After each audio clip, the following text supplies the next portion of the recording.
Father Power here again. Morning, my people. Morning, my people. Well, you know the thing, how this thing go. If you like the content, I'd appreciate like, subscribe. Actually, if you guys could help me to get to 500 subscribers, I would really appreciate it. Just hit that subscribe button and help me to get to 500. Ultimately, the goal is really to get to 1,000. You know, because you know how this thing is. There are certain other little features that we'd want to bring in, but we can't access those features until we get to that that number. We continue to create content and put out there. Um, Hope to get the watch hours up, and so we can do with this. Even after the elections, I'm sure we'll have lots of things to talk about. Um, so ultimately, we're gonna work on this thing. I mean, and there are lots of experiences and lots of things to share. So, my people, this is what I've been observing, right? This business of these civic groups, right? And uh, so somebody don't tell us that, you know, yeah, she have no problem with civic groups, and that she just makes sure that these civic groups have are packed with PMP people. So one of the starting revelations was regarding this business of the debate commission.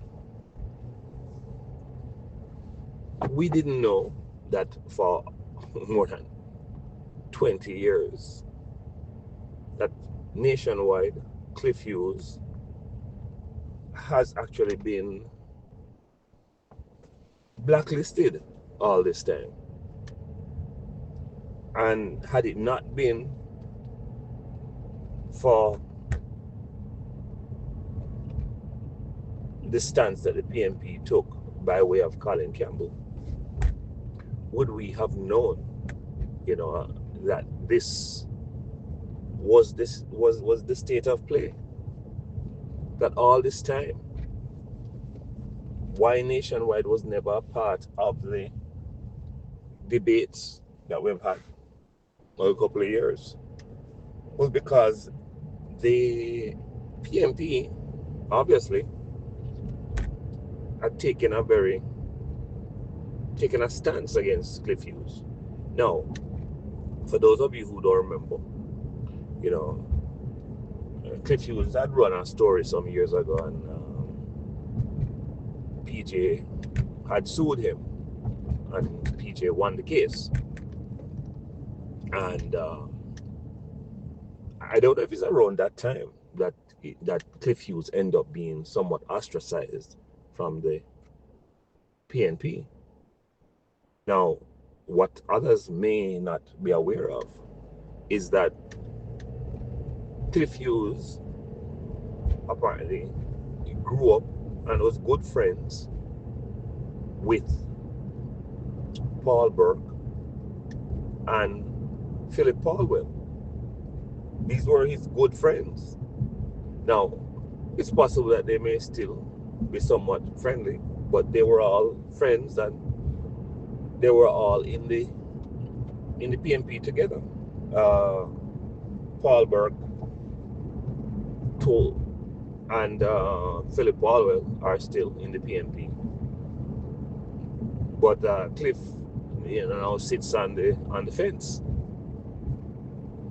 and based on things that have happened, it sometimes explains why it is that Cliff Hughes tries to find that middle of the road. Now, when we hear the opposition leader come out and say, "Oh, there be no," I think the word he used was, "there be no victimization, no backlash to any journalists." He made this statement after everybody came out. Well, and I can't say everybody because there are civic society groups like, you know, NIA, you know, Carol Narcisse, you know, Janet Calder. These people have been extremely quiet on this whole matter of the blacklisting of NNN. Yet these are the same people who run in. And some years ago, when there was some index, I think something to do with journalism, index had fallen. All these people running and talking about how, oh, it's because of the parts of the government, which is a wicked lie. Because if I'm not mistaken, this government has been the most transparent. How many people remember when Sister P said, no, she not have no press conference, she not talk about nothing. Right? Well, you know, and her handlers, I guess, you know, I hope no one's offended by that term. But we know that most leaders have handlers. Did not, you know, want Sister P taking questions. Because, I mean, truth, Sister P was a no-nonsense person. And I remember when they had the Riverton dump fire, and somebody was saying something about Jennifer Edwards, and Sister P point blank we look at the reporter and like saying, listen, so what you're saying, you think Jennifer come out of our bed and come and set this fire? Because, you know, as always, the argument is that once these things happen, the person who's at the top, their head must roll, because ultimately responsibility lies with them. I've never really been a big fan of that policy, because tasks are delegated. If anything, it is the person who the task has been delegated to that needs to be removed from the position. Removing the person at the top does not change what is going on down at the root.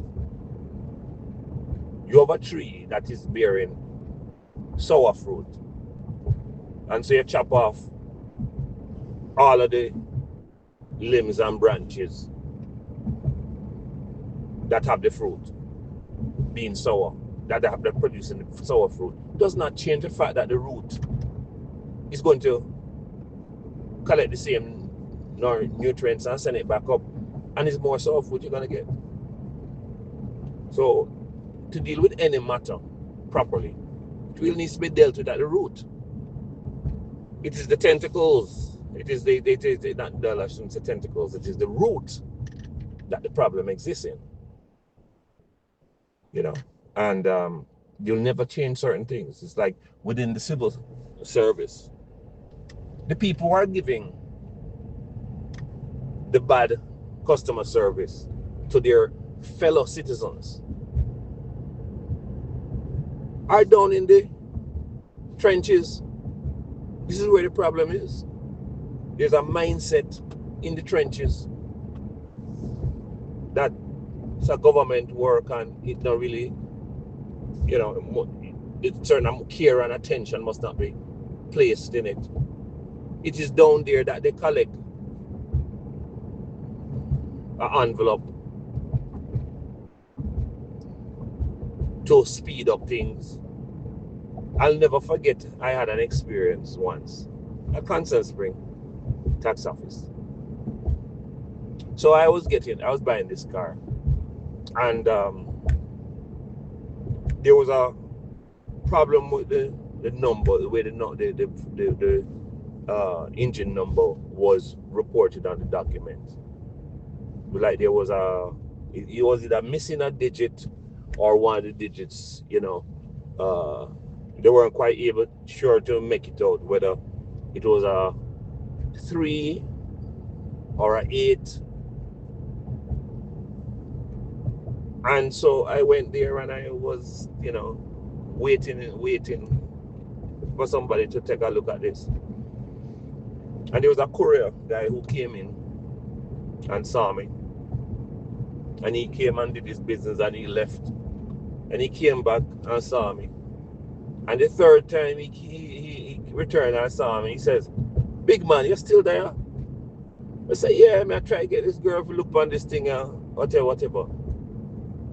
And the guy, and this was back in I would say this would have been in the 90s.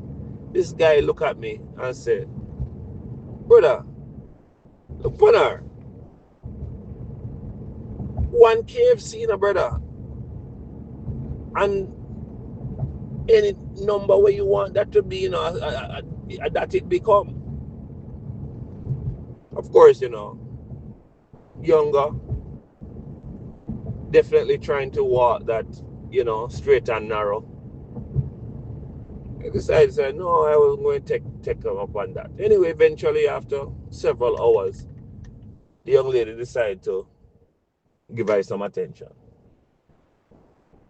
And she said, well, you have to go, and this is all she did was tell me, oh, you know, you need to go down to Swallowfield to the examiner, motor vehicle examiner, for him to look and make whatever changes.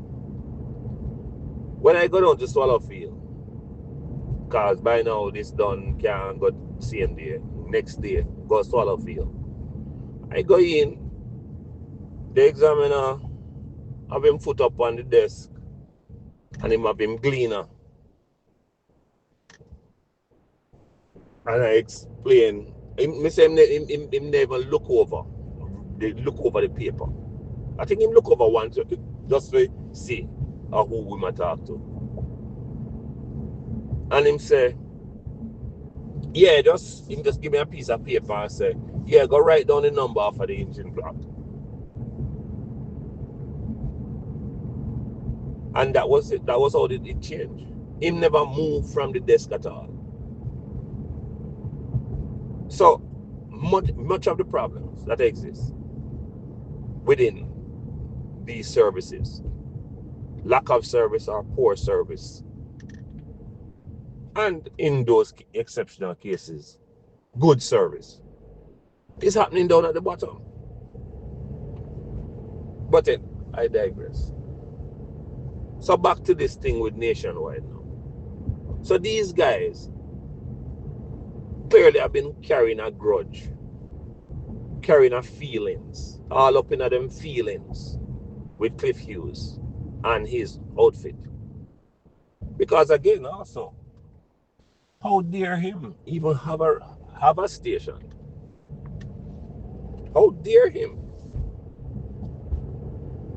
Because you know what was them thing? 1 PMP.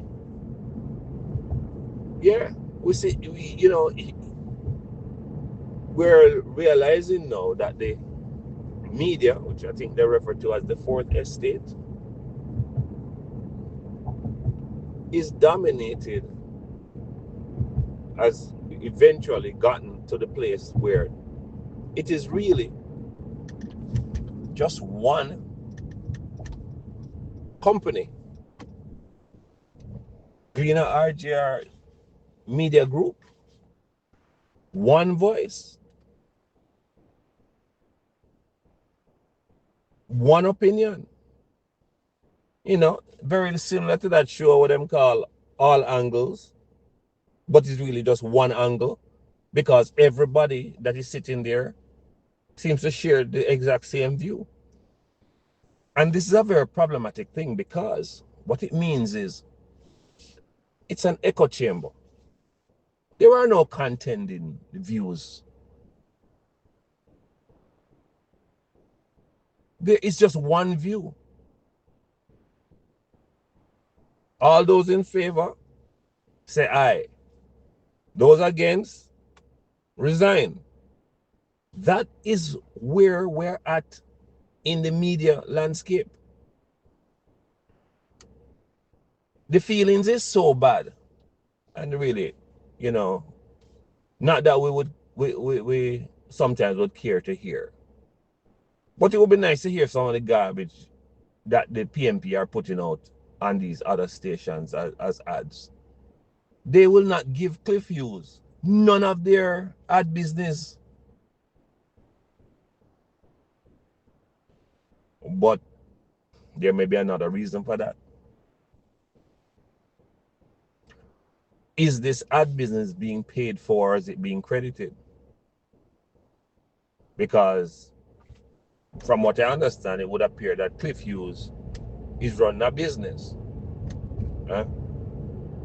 And so, yeah, you're not going to just use up my airtime and owe me. So that could be part of the problem too.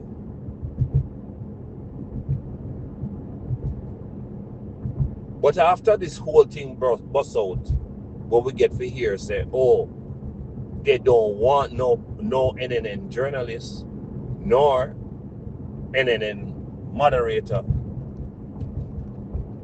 And these things are deal breakers.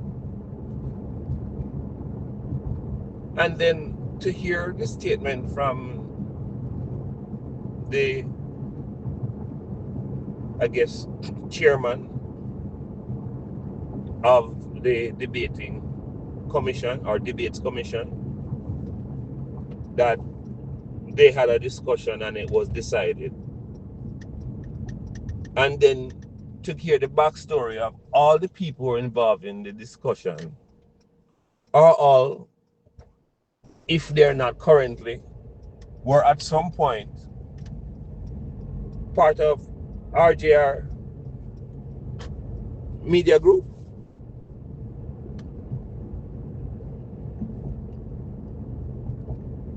And then these guys are wondering why it is that their sales have fallen off and why it is that people don't trust them. Because you don't allow for any, if there's a negative story to run, these people are on it. If there's a negative story that makes the JLP look bad, these people are on it like white on rice. If there's a negative story about the Prime Minister, front page.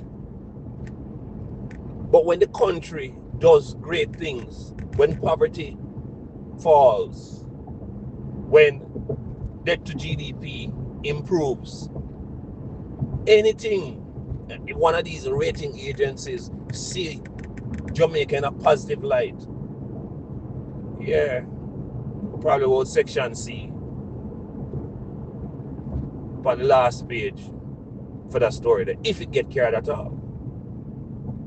And then now, people talking about Jamaica loves. Love is a verb, an action word. It's not how much you say you love. It's what you do in expressing this love. Love is an expression. So with all of this, what it has unveiled is that there is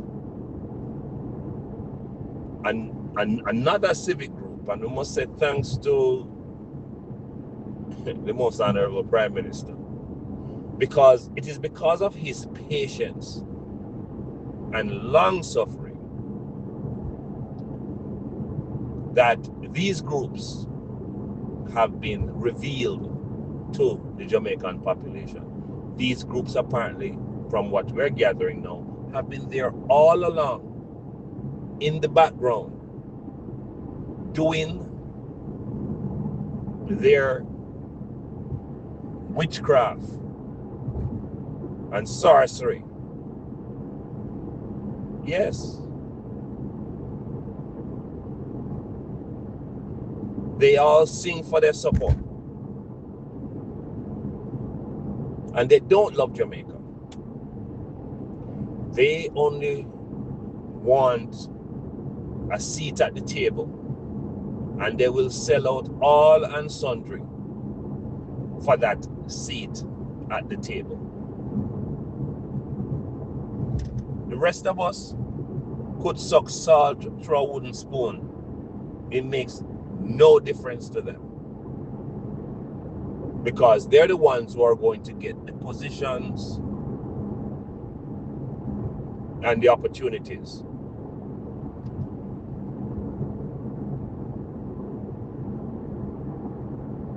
I'm happy, however, to see that through patience and long suffering of the Prime Minister, we have been able to see now yet another one of these groups, what they're about. And that all along when we thought, oh, Jamaica is moving forward, yes, we're having these debates, we didn't know that the thing was rigged all along. That people are getting, it would possibly mean that people may be getting the questions in advance, be able to sit down and provide their answers. But you see, if we check out the last two debates, even that the fact that they may have been getting the questions and the answers and having time to work out the answers, how did they do in the last two debates? Dismal failure. They couldn't put together a thought. Why? Because what? Half the time, it's not their thoughts. Somebody sit down and write it for them. Because they're not naturally bright. That's why, some universities are turning out people. Now, many of them are no earthly good. This is the very reason why we can't have people who claim to be bright, like a Damien, going to talk about how much his thing going to cost. And then you have a little man like Troy who do the maths and have a methodology to doing his maths.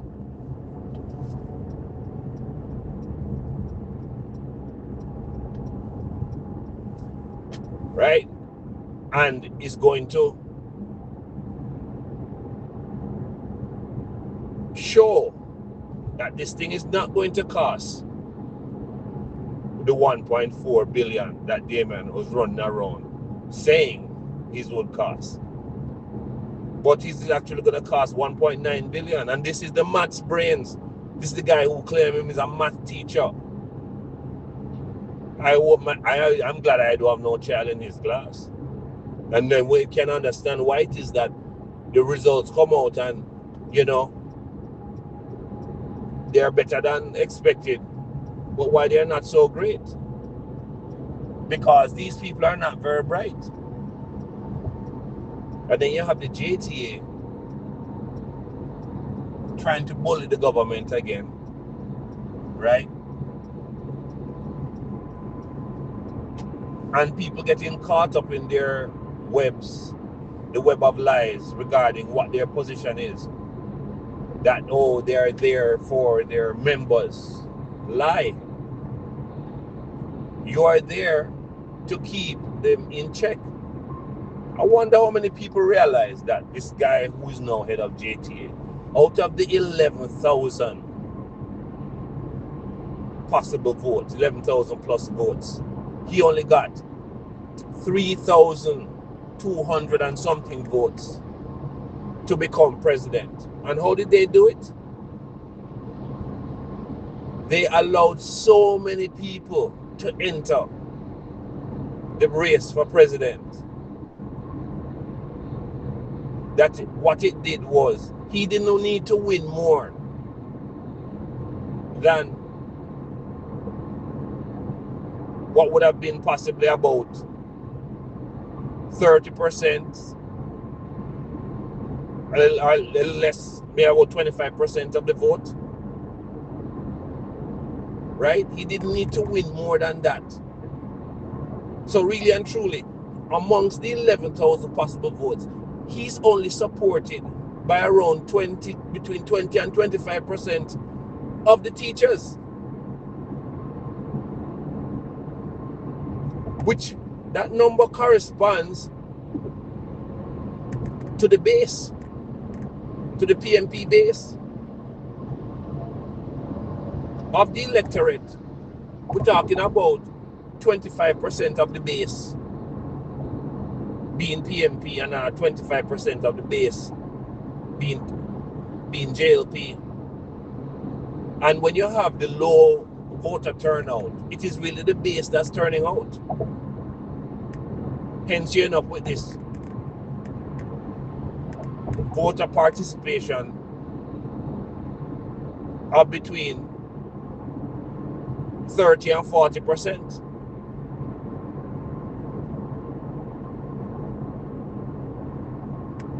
So this is where the problem is.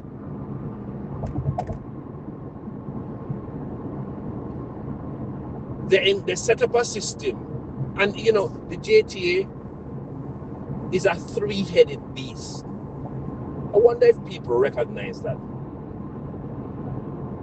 So as to maintain the status quo, the JTA has a system in place where there is a past president, a current president, and an incoming president or president-elect. Which means that at no point in time can you really change the direction of the JTA. They will always be doing the bidding of the PNP.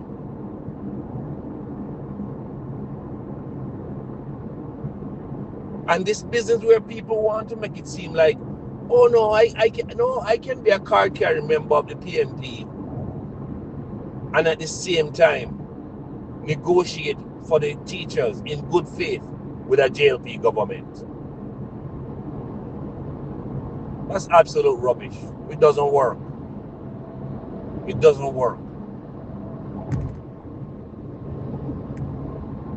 Because these same people turn around, and when they look at other people, they quickly label them. Why? They say Cliff Hughes, because he's getting all this JLP ad business, he must be a Labourite. They don't view him as being, oh, you know, fair and balanced. No. So Cliff Hughes should die of hunger, because they're not giving him any business. Oh, well, or the reason why they're not giving him any business because he takes JLP business.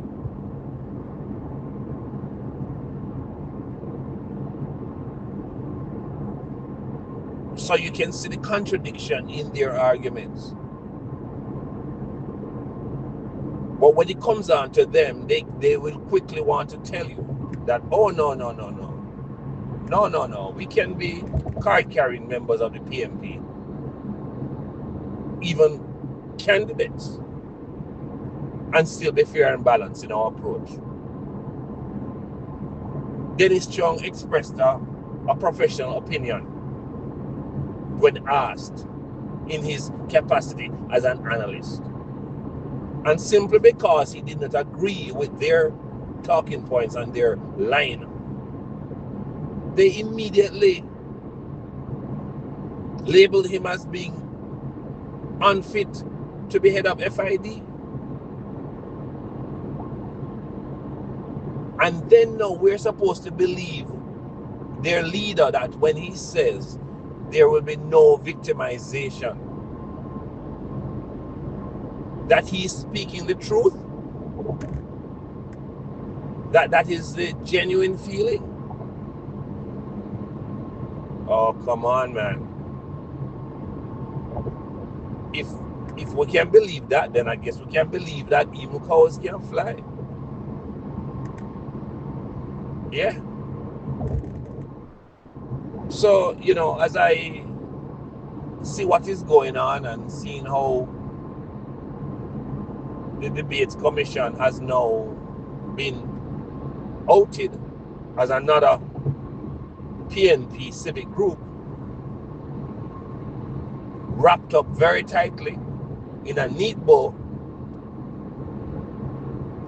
with all the trappings of PNP from top to bottom.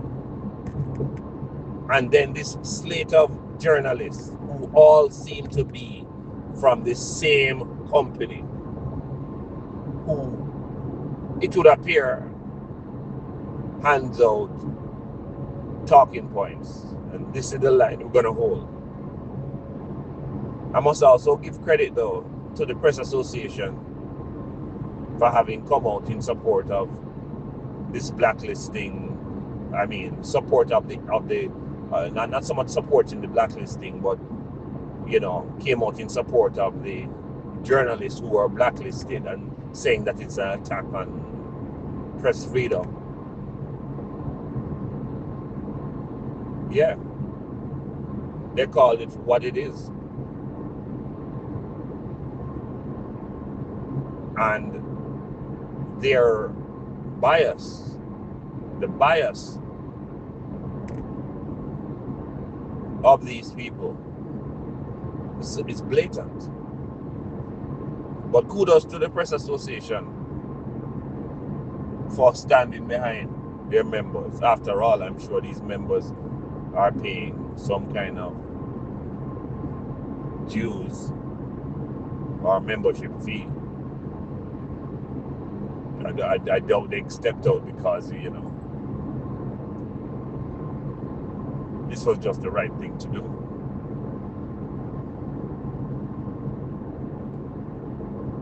So, going in, we have what now? 13 days to go before the election.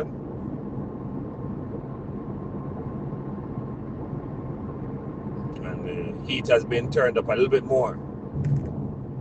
Now we're seeing some more. I don't think we've seen it all yet. We'll be scanning the news to see what is the next thing that is going to be highlighted. Next thing that's gonna show what's going on. But you know, one thing is for sure.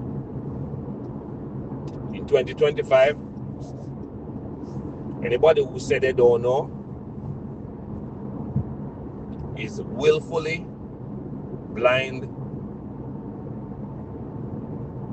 and ignorant. As it says, there's none so blind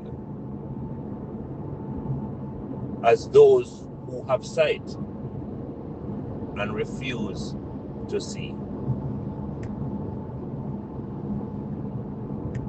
Talk to you again.